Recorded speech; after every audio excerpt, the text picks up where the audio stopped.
దీంట్లో మీరు భయపడుతున్నది ఏంటంటే అతనితో మాట్లాడితే ఇంటికెళ్ళినాక మళ్ళీ కొడతాడేమోనండి అని. సో ఒకవేళ మీకు అట్లా డౌట్ ఉంటే అతను ఎట్లా రియాక్ట్ అవుతాడనేది, ఒకవేళ ఇంటికెళ్ళినాక కొడితే ఖచ్చితంగా మాకు ఇన్ఫార్మ్ చేయండి. మా టీం వాళ్ళు మీకు ఇమీడియట్గా లీగల్ ప్రొసీడింగ్స్లో సపోర్ట్ చేయడానికి, కంప్లైంట్ ఇవ్వడానికి అందుబాటులో ఉంటాం. 2 ఒకవేళ అతను మీరేం చేసుకుంటారో చేసుకోండి అంటే, మీరు ఆ ఇంట్లో ఉంటారా ఉండరా అనేది మీ ఇష్టం అమ్మ. ఇన్ కేస్ మీకు ఏదైనా జరిగితే ఇమ్మీడియట్గా 100కి డయల్ చేయండి. 2 మీరు లీగల్గా వెళితే మీరు కాదు భయపడేది అతను. ఖచ్చితంగా ఆ జాబ్ సస్పెండ్ చేయడానికి ముందు మీకు 2, 3 కౌన్సిలింగ్స్ ఉంటాయి. ఆ కౌన్సిలింగ్స్లో అతను ఖచ్చితంగా సెటిల్ చేసుకుంటాడు. అది నీ కాళ్ళు పట్టుకుని బతులాడుకుని ఇంకో ఛాన్స్ ఇమ్మంటాడా, లేదా ఫుల్ అండ్ ఫైనల్ సెటిల్మెంట్కి యాక్సెప్ట్ చేస్తాడా. ఫుల్ అండ్ ఫైనల్ సెటిల్మెంట్కి యాక్సెప్ట్ చేస్తే మీరు ఎంఓయూ రాసుకోండి. లీగల్గా ఒక అడ్వకేట్ ద్వారా మ్యూచువల్ డైవర్స్ వేసుకోవచ్చు. అందులో సెటిల్మెంట్ ఏంటి అంటే ఆ ప్రాపర్టీ ఏమన్నా పూర్తిగా లోన్ క్లియర్ చేసి ఇస్తాడా ఏంటనేది ఒకసారి చూడండి. లేదండి లీగల్గానే ప్రొసీడ్ అవ్వండి, ఏం చేసుకుంటారో చేసుకోండి అంటే మీరు ఇంకా ఆ ఇంట్లో ఉండొద్దు. ఎందుకంటే అది డేంజర్. ఏ నైట్కి ఏం చేస్తాడో ఏమో తెలీదు అతనుకున్న కోపానికి. సో అతను లీగల్గా ప్రొసీడ్ అవ్వడానికి ముందు మీరు గౌరవంగానే ఇల్లు వెకేట్ చేయండి. మీకు ఎక్కడైతే ఫెసిలిటీ ప్రాపర్గా అనిపిస్తుందో అక్కడ ఉండండి. మీరు పోలీస్ స్టేషన్ గుమ్మం ఎక్కి అతని మీద కంప్లైంట్ ఇస్తే నీ ప్రాబ్లం ఇమ్మీడియట్గా సాల్వ్ అవుతుంది. అవ్వకపోతే మా సపోర్ట్ మీకు లీగల్గా ఉంటుంది. కేసులు వేసుకోవడం అంటారా, నాకు తెలిసి మీ కేసులో అంత కేసులు అవసరంలా. ఎందుకంటే మీరు పోలీస్ స్టేషన్లో కంప్లైంట్ ఇచ్చినప్పుడే అతనికి వేరే ఆప్షనే ఉండదు. జాబ్ కావాలి అంటే నీతో 2 సెటిల్మెంట్లు చేసుకోవాలి. ఒకటి కలిసి కాపురం చేయటమా, బతువులాడుకొని అప్పుడు కూడా నువ్వు కండిషన్సే పెడతావు. నువ్వు హ్యాపీగా ఉండడానికి ఏవో కావాలిగా. మెడికల్ టెస్ట్లకే వెళ్తారా, లేకపోతే ప్రాపర్టీ క్లియర్ చేసి ఇస్తాడా, లేదంటే అక్రమ సంబంధాలన్నీ కంట్రోల్ చేసుకుంటాననే హామీ ఇస్తాడా. ఇంకొక ఛాన్స్ ఇచ్చే ఉద్దేశం ఉంటే నువ్వు ఇద్దు. కానీ ఇన్ కేస్ ఇచ్చే ఉద్దేశం లేదు, అరే బాయ్ నాకు సెటిల్మెంటే చేయి, నాకు అవసరం లేదు అంటే ఖచ్చితంగా అతను ఆ స్టెప్ వెతుక్కోవాల్సిందే. ఎందుకంటే నువ్వు లీగల్గా వెళ్తే జాబే పోతుంది అక్కడ. అర్థమవుతుందా? సో మీరు టెన్షన్ పడకండి. మేము ఒకసారి ట్రై చేస్తాం ఫోన్లో. ఇన్ కేస్ మేము ఫోన్ మాట్లాడడం వల్ల ఇంటికి వెళ్ళినా మీకు ఏమైనా ఇబ్బంది అవుతుంది అంటే కనుక ఖచ్చితంగా ఆ సపోర్ట్కి కూడా ఉంటాం. ఎందుకంటే ఇప్పుడు ఫోన్ మాట్లాడుతున్నాము అంటేనే నీ ప్రాబ్లమ్ సాల్వ్ చేయడానికి. ఇన్ కేస్ ఇంటికి వెళ్ళినాక ఏదైనా జరిగితే ఇమీడియట్గా మీరు హౌస్ వెకేట్ చేయండి, మీ పని మీరు చూసుకోండి, మేము లీగల్గా కంప్లైంట్ ఫైల్ చేయడానికి వెళ్దురు. కానీ ఇంక నీకు ఈ రోజుతో ప్రాబ్లం క్లియర్ అవుతుంది. ఓకేనా? మాట్లాడమంటారా? ఓకేనా? ఇంకొక చిన్న మాట మేడం, నాది ఇమాజినేషన్ అసలు కాదు మేడం. ఓకే నాన్న, నువ్వు అంత బాధపడదు. చాలా టార్చర్ పెట్టాడు మేడం. నేను ప్రెగ్నెన్సీ కోసం ట్రై చేసి అతని దగ్గరికి వెళ్తే నాకు కొత్త దొరికిందని ఓపెన్ గా కూడా చెప్పాడు మేడం.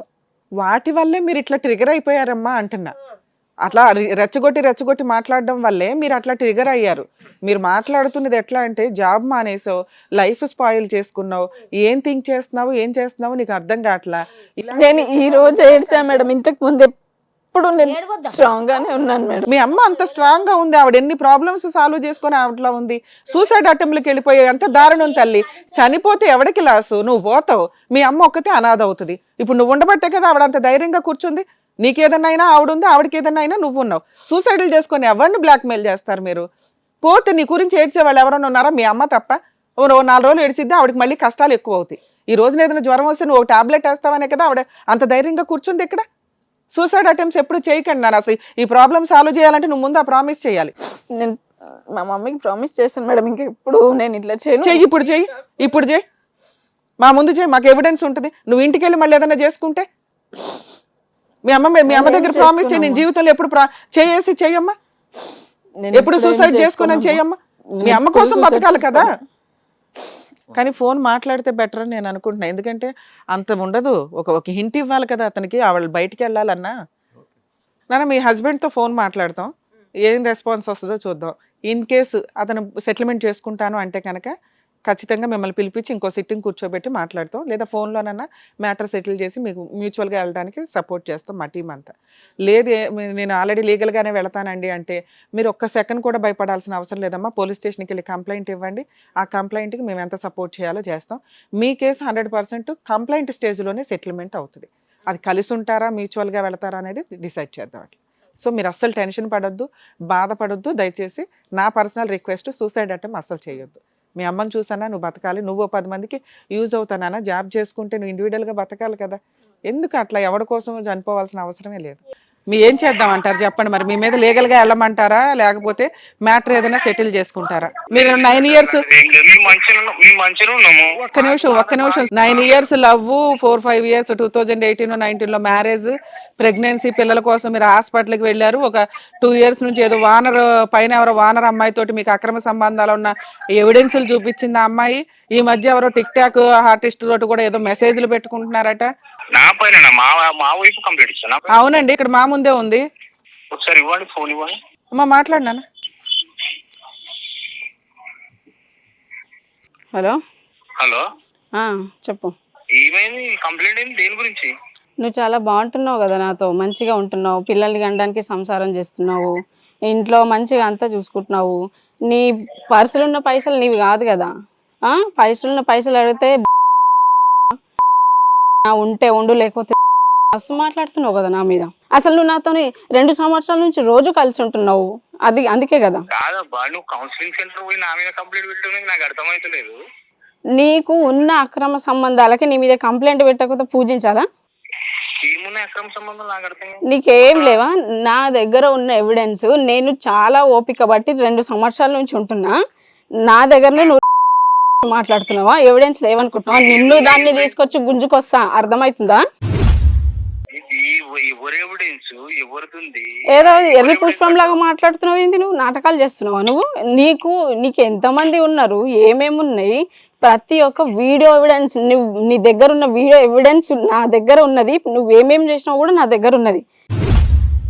నేను అందుకే వచ్చి కంప్లైంట్ ఇచ్చిన. నన్ను ఎంత టార్చర్ పెడుతున్నావు, మొన్న నువ్వు ఎంత కొట్టినావు నన్ను. నాకు అర్థమైతలేదు. నువ్వు అంతా పొద్దున ఇంటర్వ్యూ పోతానని చెప్పి ఇదే ఇంటర్వ్యూ మరి, ఇదే ఇంటర్వ్యూ అంటే. ఏది ఇంటర్వ్యూ? మోగిని మీద పోయి కంప్లైంట్ పెట్టడం. అవునా? నువ్వు పెళ్ళాన్ని ఉంచుకొని మీదున్న పెళ్ళాం పిల్లలున్న పిల్లల తల్లుల్ని ఉంచుకున్నాడు, ఇది కరెక్టేనా? ఎవరు పిల్లల తల్లు? నువ్వు అర్థమయ్యేటట్టు చెప్పు. నువ్వు ఆడపోయి ఏదేదో అంటున్నావు. ఎవరు పిల్లల తల్లి? ఎవరు ఉంచుకున్నా? ఏదో పెద్ద వీళ్ళ ముంగట నువ్వు పెద్ద సత్యవంతులాగా మాట్లాడుతున్నావు. ఇప్పుడు వాళ్ళ ముందరనే చెప్పు. వాళ్ళే కదా, వాళ్ళ ముందే నువ్వు ఉన్నావు కదా. ఆ ఇంటి మీద ఉన్న మానస దాన్ని ఉంచుకోలేదా నువ్వు? ఆ వీడియో ప్రూఫ్ కూడా ఉంది నాటకం దగ్గర. ఎవరిని ఉంచుకున్నా? ఇంటి మీద ఉన్న మానస దాన్ని నాకు ఇప్పుడు వాళ్ళు రెడీగా ఉన్నారు చాలా మంది. మేము చూసినాము, ప్రూఫ్ కి వస్తామని, సాక్ష్యంకి వస్తామని కూడా ఉన్నారు వాళ్ళు, చూసిన వాళ్ళు. ఒక నిమిషం ఆమెనే విలువరు. అది మళ్ళీ డైరెక్ట్ మాట్లాడి నేను ఆమె ఎవరు, నేను ఎవరు, ఆమె పేరు కూడా సరిగా తెలియదు. అవునా? ఆమె నాకు అర్థమైతలేదు. నువ్వు ఇంత సింపుల్ గా పోయి నా మీద కౌన్సిలింగ్ లా కంప్లైంట్ పెట్టి ఫోన్ చేపిస్తే నాకు అర్థం. ఇల్లు కాల్ చేసి కూడా చాలా రోజులు అవుతుంది కదా. ఇల్లు కాల్ చేసి చాలా రోజులు అవుతున్నా, ఇల్లుంట్లో ఉన్నప్పుడు ఏం చేసినావు? పోనీ అది అయ్యింది అయిపోయిందని ఇల్లు కాల్ చేసి ఇంత దూరం వస్తే మధ్యలో ఇంకొక దానికి 2 పిల్లలు, దానికి మొగుడు, దాని పేరు ఎవరిద్దరు పిల్లలు, ఎవరు మూడు, ఎవరామె? నాటకాలు చేస్తున్నావా? నాటకాలు నువ్వు ఆడ పోయి నాటకాలు చేస్తున్నావు. ఎవరో కూడా తెలియదు నాకు. అబ్బా, ఎవరో తెలియదా? ఎవరో తెలియదు. అయితే నీ ఫోన్ లో నుంచి మెసేజ్ చేసినావు కదరా నువ్వు. ఏం మెసేజ్?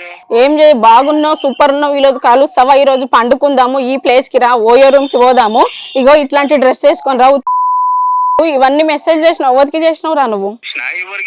నువ్వు ఎడ్డి తెలియకుండా మాట్లాడకుండా నాటకాలు చెయ్యకు. నువ్వు ఏమనుకుంటున్నావు? నేను చాలా సార్లు చెప్పినా, నేను ఎన్నోసార్లు చెప్పినా, నువ్వేం చేస్తున్నావు నాకు తెలియదు అని అనుకోకు అని నేను చిన్న హింట్ ఇచ్చిన. అసలు నేను ఏ రోజు చెప్దామని నువ్వు నన్ను మాట్లాడినిచ్చావు? ఒక రోజన్నా నోరు తెరిస్తే కొట్టడానికి వచ్చినావు నువ్వు? ఒక్క నిమిషం ఆగు. నన్ను కూడా తీసుకోబోతుండే ఆడికి. నువ్వు ఏడైతే కౌన్సిలింగ్ పోయినావో అక్కడికి నన్ను కూడా తీసుకో. నేను కూడా వస్తున్నా. ఒక్క రోజన్నా మాట్లాడనిచ్చినవా? కనీసం నేను నువ్వు ఫోన్ చూస్తుంటే నీ పక్కన కూర్చుంటే ఫోన్ స్విచ్ ఆఫ్ చేసుకొని వెళ్ళిపోతావు. నీకేం చెప్పాలి అసలు? నాకు మాట్లాడి నీకు ఛాన్స్ ఇస్తున్నావా? అసలు నువ్వు ఏమంటున్నావు? ఇవన్నీ చెయ్యాలి అన్నట్టు నాకు అర్థం. అంటే నేను గమ్మున కూర్చుంటున్నా, నాకు తెలియకుండా ఇన్ని చేస్తున్నా కూడా ఇది పట్టుకుంటలేదు, తెలుస్తలేదు, తమాయికరాలు ఏమన్నా అంటే ఏడ్చుకుంటా కూర్చుంటది అని నాకు తెలియకుండా ఎక్స్ట్రాలు చేసినంత మాత్రం నాకు తెలియదు అనుకుంటున్నావా?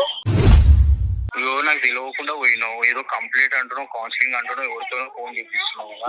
ఇదైతే నాకు ఏం అర్థం కాలే.